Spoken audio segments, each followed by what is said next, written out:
ലോകം മുഴുവൻ വിറപ്പിച്ചു നിർത്തിയ വൻശക്തികൾ, അത്യാധുനിക ആയുധങ്ങളും ലോകത്തിലെ ഏറ്റവും മികച്ച ചാര സംഘടനകളും കൂട്ടിനുണ്ടായിട്ടും അവർക്ക് മുന്നിൽ മുട്ടുപതറാത്ത ഒരു രാജ്യമുണ്ട്, ഇറാൻ. പതിറ്റാണ്ടുകളായി ഉപരോധങ്ങളും ഭീഷണികളും നൽകിയിട്ടും ഇറാന്റെ കരുത്തിന് ഒരു പോറൽ പോലും ഏൽപ്പിക്കാൻ അമേരിക്കയ്ക്കും ഇസ്രായേലിനും ഇതുവരെ കഴിഞ്ഞിട്ടില്ല. ലോകത്തിലെ ഏറ്റവും കരുത്തുറ്റ സൈനിക ശക്തികളിലൊന്ന്, അജയ്യമായ വ്യോമ പ്രതിരോധ കവചം, അത്യാധുനിക സാങ്കേതിക വിദ്യ. ഇസ്രായേലിനെ കുറിച്ച് ദശകങ്ങളായി നാം കേൾക്കുന്ന വിശേഷണങ്ങളാണ് ഇവ. എന്നാൽ ഇന്ന് കഥ മാറുകയാണ്. ഇറാനും ഹിസ്ബുള്ളയും ഹമാസും നടത്തുന്ന പോരാട്ടം കേവലം അതിർത്തിയിലെ വെടിവയ്പല്ല, മറിച്ച് ഇസ്രായേലിന്റെ സാമ്പത്തിക അടിത്തറ തോണ്ടുന്ന ഒരു യുദ്ധതന്ത്രമായി മാറിയിരിക്കുന്നു. ആകാശത്ത് മിസൈലുകൾ വെളിച്ചം വിതറുമ്പോൾ ഇസ്രായേലിന്റെ ഖജനാവ് ശൂന്യമാകുന്നത് ലോകം കണ്ടുകൊണ്ടിരിക്കുന്നു. ഇസ്രായേലിന്റെ പ്രതിരോധ കവചങ്ങളെ കുറിച്ച് നമുക്കറിയാം. അയൺ ഡോം, ഡേവിഡ് സ്ലിംഗ്, ആരോ, ഇവ അത്യാധുനികമാണ്, സംശയമില്ല. എന്നാൽ ഈ സാങ്കേതിക വിദ്യയുടെ പ്രൈസ് ടാഗ് നോക്കിയാൽ ആരും ഒന്ന് ഞെട്ടും. ഇറാൻ വിക്ഷേപിക്കുന്ന ഒരു ഡ്രോണിനോ മിസൈലിനോ വരുന്നത് ഏതാനും ലക്ഷങ്ങൾ രൂപ മാത്രമാണ്. എന്നാൽ അതിനെ ആകാശത്ത് വെച്ച് തകർക്കാൻ ഇസ്രായേൽ ഉപയോഗിക്കുന്ന ഓരോ ഇന്റർസെപ്റ്റർ മിസൈലിനും കോടിക്കണക്കിന് രൂപ ചിലവുണ്ട്. കണക്കുകൾ ഇപ്രകാരമാണ്. ഇറാന്റെ ഒരു ഷാഹെദ് ഡ്രോണിന് ഏകദേശം $20,000, അതായത് ഇന്ത്യൻ കണക്കിലേക്ക് വരുമ്പോൾ ഏകദേശം 17 ലക്ഷം രൂപയാണ് ചിലവ് വരുന്നത്. ഇത് വെടിവെച്ചിടാൻ ഉപയോഗിക്കുന്ന തമീർ മിസൈലിന്, അതായത് അയൺ ഡോം, കുറഞ്ഞതിന് $50,000 ചിലവുണ്ട്. ഇനി ദീർഘദൂര മിസൈലുകളെ തകർക്കുന്ന ആരോ മിസൈലുകളുടെ കാര്യം എടുത്താൽ ഒന്നിന് ഏകദേശം $3.5 മില്യൺ ആണ്, അതായത് നമ്മുടെ 29 കോടി രൂപയാണ് വില. ഒരു രാത്രിയിൽ ഇറാൻ നൂറുകണക്കിന് മിസൈലുകൾ വിക്ഷേപിക്കുമ്പോൾ ഏതാനും മണിക്കൂറുകൾ കൊണ്ട് ഇസ്രായേലിന് നഷ്ടപ്പെടുന്നത് ശതകോടികളാണ്. ഈ സാമ്പത്തിക ആഘാതം താങ്ങാൻ ഒരു രാജ്യത്തിനും കഴിയില്ല എന്നതാണ് യാഥാർത്ഥ്യം. യുദ്ധം മുന്നണിയിൽ മാത്രമല്ല, സാധാരണക്കാരന്റെ അടുക്കളയിലും ഇസ്രായേലിന്റെ വിപണിയിലും കരിനിഴൽ വീഴ്ത്തുകയാണ്. യുദ്ധം തുടങ്ങിയതിനു ശേഷം ഇസ്രായേലിന്റെ സാമ്പത്തിക വളർച്ച കുത്തനെ ഇടിഞ്ഞു. ടൂറിസം മേഖല പൂർണ്ണമായും സ്തംഭിച്ചു. ലക്ഷക്കണക്കിന് റിസർവ് സൈനികരെ യുദ്ധത്തിനായി വിളിച്ചതോടെ IT മേഖലയും നിർമ്മാണ മേഖലയും സ്തംഭിച്ചിട്ടുണ്ട്. ഇസ്രായേലിന്റെ സാമ്പത്തിക നട്ടെല്ലായ ഹൈടെക് കമ്പനികൾ ഇന്ന് പ്രതിസന്ധിയിലാണ്. അന്താരാഷ്ട്ര റേറ്റിംഗ് ഏജൻസികളായ മൂഡീസ്, ഫിച്ച് എന്നിവ ഇസ്രായേലിന്റെ ക്രെഡിറ്റ് റേറ്റിംഗ് താഴ്ത്തിക്കളഞ്ഞു. ഇത് വിദേശ നിക്ഷേപത്തെ സാരമായി ബാധിക്കുമെന്നതിൽ സംശയമില്ല. ഇറാനും പ്രതിരോധ നിരകളും പ്രയോഗിക്കുന്നത് വാർ ഓഫ് അറ്റൻഷൻ അല്ലെങ്കിൽ ക്ഷയിപ്പിക്കൽ യുദ്ധം എന്ന തന്ത്രമാണ്.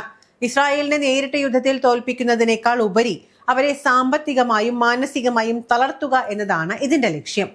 ഓരോ തവണ സൈറൻ മുഴങ്ങുമ്പോഴും ജനങ്ങൾ ബങ്കറിലേക്ക് ഓടുകയാണ്, ബിസിനസ്സുകൾ അടച്ചിടുന്നു. ഓരോ മിസൈൽ പ്രതിരോധിക്കുമ്പോഴും ഖജനാവിൽ നിന്ന് കോടികൾ ചോരുന്നു. അമേരിക്ക നൽകുന്ന സാമ്പത്തിക സഹായം മാത്രമാണ് ഇപ്പോൾ ഇസ്രായേലിനെ താങ്ങി നിർത്തുന്നത്. എന്നാൽ എത്ര കാലം ഇങ്ങനെ സഹായം വാങ്ങി തുടരാനാകും? സ്വന്തം ജനതയുടെ നികുതി പണം ഇസ്രായേലിന്റെ യുദ്ധത്തിനായി നൽകുന്നതിനെതിരെ അമേരിക്കയിൽ പോലും ഇന്ന് പ്രതിഷേധം ഉയരുകയാണ്. അമേരിക്കയുടെ ആഗോള ആധിപത്യത്തിന്റെ നട്ടെല്ല് എന്നത് അതിന്റെ സാമ്പത്തിക കരുത്താണ്. എന്നാൽ ഇന്ന് ആ നട്ടെല്ല് ഇസ്രായേലിന് വേണ്ടി യുദ്ധച്ചെലവുകളാൽ തകർന്നുകൊണ്ടിരിക്കുകയാണ്. ഇസ്രായേലിന്റെ ഈ നിലനിൽപ്പ് തന്നെ അമേരിക്ക നൽകുന്ന ശതകോടിക്കണക്കിന് ഡോളറിന്റെ സാമ്പത്തിക സൈനിക സഹായങ്ങളെ പൂർണ്ണമായും ആശ്രയിച്ചാണ്. എന്നാൽ സ്വന്തം നാട്ടിൽ പണപ്പെരുപ്പവും വർദ്ധിച്ചു വരുന്ന തൊഴിലില്ലായ്മയും ആഭ്യന്തര രാഷ്ട്രീയ കലഹങ്ങളും നേരിടുന്ന അമേരിക്കയ്ക്ക് ഇസ്രായേലിന്റെ ഈ അനന്തമായ യുദ്ധദാഹം എത്ര കാലം താങ്ങാൻ കഴിയുമെന്നത് വലിയൊരു ചോദ്യചിഹ്നമായി അവശേഷിക്കുകയാണ്. അമേരിക്കൻ നികുതിദായകരുടെ അധ്വാന ഫലം പശ്ചിമേഷ്യയിലെ രക്തചൊരിച്ചിലിനായി അമേരിക്ക ധൂർത്തടിക്കുമ്പോൾ അത് ആഗോളതലത്തിൽ അമേരിക്കയുടെ സാമ്പത്തിക മേധാവിത്വത്തിന് തന്നെ കനത്ത തിരിച്ചടിയാകുന്നു. ലോകം ഇന്ന് ഡോളറിനെ ഉപേക്ഷിച്ചുകൊണ്ട് പ്രാദേശിക കറൻസികളിലേക്ക് നീങ്ങുന്ന കാഴ്ചയാണ് നാം ഇപ്പോൾ കാണുന്നത്. ഡോളറിന്റെ ആധിപത്യം തകർക്കാൻ ഇറാനും മറ്റ് ബ്രിക്സ് രാജ്യങ്ങളും നടത്തുന്ന കരുത്തുറ്റ നീക്കങ്ങൾ അമേരിക്കയെ കൂടുതൽ പ്രതിരോധത്തിലാക്കുന്നു. ഇസ്രായേലിനെ സംരക്ഷിക്കാൻ നടത്തുന്ന ഈ ശ്രമങ്ങൾ യഥാർത്ഥത്തിൽ അമേരിക്കൻ സാമ്രാജ്യത്വത്തിന്റെ തകർച്ചയുടെ വേഗത വർദ്ധിപ്പിക്കുകയാണ് ചെയ്യുന്നത്. അമേരിക്ക നേരിടുന്ന ഈ സാമ്പത്തിക പ്രതിസന്ധി വെറുമൊരു അക്കക്കളി മാത്രമല്ല, മറിച്ച് ഒരു ലോകശക്തിയുടെ പതനത്തിന്റെ പ്രാരംഭമാണ്. ഇസ്രായേൽ പ്രതിരോധത്തിനായി അയക്കുന്ന ഓരോ മിസൈലും അമേരിക്കൻ നികുതി പണമാണ് കത്തിച്ചു കളയുന്നത്. ഇറാൻ രൂപപ്പെടുത്തിയെടുത്ത ചെലവ് കുറഞ്ഞ സൈനിക തന്ത്രങ്ങൾ അമേരിക്കയെ സാമ്പത്തികമായി ശ്വാസം മുട്ടിക്കുന്നു. കേവലം ഏതാനും $1000 മാത്രം വിലയുള്ള ഇറാനിയൻ ഡ്രോണുകൾ തകർക്കാൻ ലക്ഷക്കണക്കിന് ഡോളർ വിലയുള്ള പാട്രിയറ്റ് മിസൈലുകൾ അമേരിക്ക ഇസ്രായേലിന് നൽകേണ്ടി വരുന്നു. ഈ അശാസ്ത്രീയമായ സാമ്പത്തിക നീക്കങ്ങൾ അമേരിക്കയുടെ ആഭ്യന്തര സാമ്പത്തിക ഭദ്രത റെക്കോർഡ് നിലയിലേക്ക് കൂപ്പുകുത്താൻ ഇടയാക്കിയിരിക്കുന്നു. അവർ കരുതിയത് ഇറാനെ സാമ്പത്തികമായി പട്ടിണിക്കിട്ടാൽ ആ രാജ്യം തകരുമെന്നാണ്. എന്നാൽ സംഭവിച്ചത് മറ്റൊന്നാണ്. വിദേശ ഇറക്കുമതികൾ നിലച്ചപ്പോൾ ഇറാൻ സ്വന്തമായി വികസിപ്പിച്ചത് ലോകത്തെ ഞെട്ടിച്ച സാങ്കേതിക വിദ്യകളാണ്. കൃഷിയിലും വ്യവസായത്തിലും അവർ സ്വയം പര്യാപ്തരായി. ഉപരോധങ്ങൾ അവരെ തളർത്തുകയല്ല, മറിച്ച് സ്വന്തം കാലിൽ നിൽക്കാൻ പഠിപ്പിക്കുകയാണ് ചെയ്തത്. ഇസ്രായേലിന്റെ ചാരക്കണ്ണുകൾ പോലും കാണാതെ ഇറാന്റെ മണ്ണിൽ വളർന്നത് കൂറ്റൻ മിസൈൽ പടകളാണ്. സൈബർ ആക്രമണങ്ങളെയും വധശ്രമങ്ങളെയും അതിജീവിച്ച് അവർ ഡ്രോൺ സാങ്കേതിക വിദ്യയിൽ ലോകരാജ്യങ്ങളെ പിന്നിലാക്കിയിരിക്കുന്നു.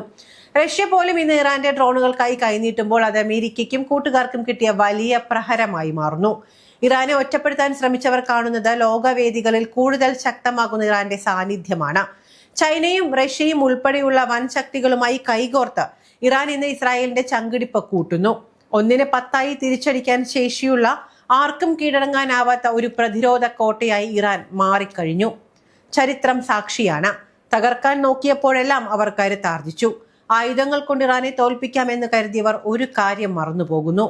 തീയേൽക്കും തോറും മൂർച്ച കൂടുന്ന ലോഹമാണ് ഇറാൻ. അമേരിക്കയുടെ ഉപരോധങ്ങളെ മറികടക്കാൻ റഷ്യയും ചൈനയുമായും ഇറാൻ ശക്തമായ സഖ്യമുണ്ടാക്കി. ബ്രിക്സ് പോലുള്ള കൂട്ടായ്മകളിൽ ഇറാൻ അംഗമായത് അമേരിക്കൻ ഡോളറിന്റെ ആധിപത്യത്തിന് ഏറ്റ കനത്ത പ്രഹരമാണ്. ദശകങ്ങളായി ഇറാനുമേൽ അമേരിക്ക ചുമത്തിയ ഉപരോധങ്ങൾ ഒരു രാജ്യത്തെ തകർക്കാൻ പര്യാപ്തമായിരുന്നു. എന്നാൽ ഇറാൻ ചെയ്തത് മറ്റൊന്നാണ്. അവർ പ്രതിരോധ സമ്പദ് വ്യവസ്ഥ കെട്ടിപ്പടുത്തു. വിദേശ രാജ്യങ്ങളിൽ നിന്ന് ആയുധം വാങ്ങാൻ കഴിയാതിരുന്ന ഇറാൻ സ്വന്തം ലാബുകളിൽ ലോകത്തെ ഞെട്ടിക്കുന്ന മിസൈൽ സാങ്കേതിക വിദ്യ വികസിപ്പിച്ചെടുത്തു. ഇന്ന് ഇസ്രായേലിന്റെ അയൺ ഡോമിനെ പോലും നോക്കുകുത്തിയാക്കാൻ ഇറാന്റെ മിസൈലുകൾക്ക് കഴിയുന്നുണ്ട് എങ്കിൽ അവിടെ തോൽക്കുന്നത് അമേരിക്കൻ സാങ്കേതിക വിദ്യ കൂടിയാണ്. ആയുധങ്ങൾ കൊണ്ട് മാത്രം ഒരു യുദ്ധവും ജയിക്കാനാവില്ല എന്ന ചരിത്രം നമ്മെ പഠിപ്പിക്കുന്നു. ഇസ്രായേലിന്റെ കാര്യത്തിൽ അവരുടെ ഏറ്റവും വലിയ ശത്രു ഈ മിസൈലുകളല്ല, മറിച്ച് താങ്ങാനാവാത്ത യുദ്ധ ചിലവുകളാണ്. ആകാശത്ത് മിസൈലുകളെ തടയാൻ കഴിഞ്ഞേക്കാം, പക്ഷേ തകരുന്ന സമ്പദ് വ്യവസ്ഥയെ തടഞ്ഞു നിർത്താൻ ഇസ്രായേലിന് എളുപ്പമാവില്ല. ഈ യുദ്ധം നീണ്ടുപോകും തോറും ഇസ്രായേൽ നേരിടുന്നത് ചരിത്രത്തിലെ ഏറ്റവും വലിയ സാമ്പത്തിക ദുരന്തമായിരിക്കും. ആയുധങ്ങൾ കൊണ്ട് നിർമ്മിച്ച കവചത്തേക്കാൾ വലുതാണ് ജനങ്ങളുടെ ജീവിത ഭദ്രത. അത് തകർന്നാൽ പിന്നെ എത്ര വലിയ സൈന്യമുണ്ടായിട്ടും കാര്യമില്ല.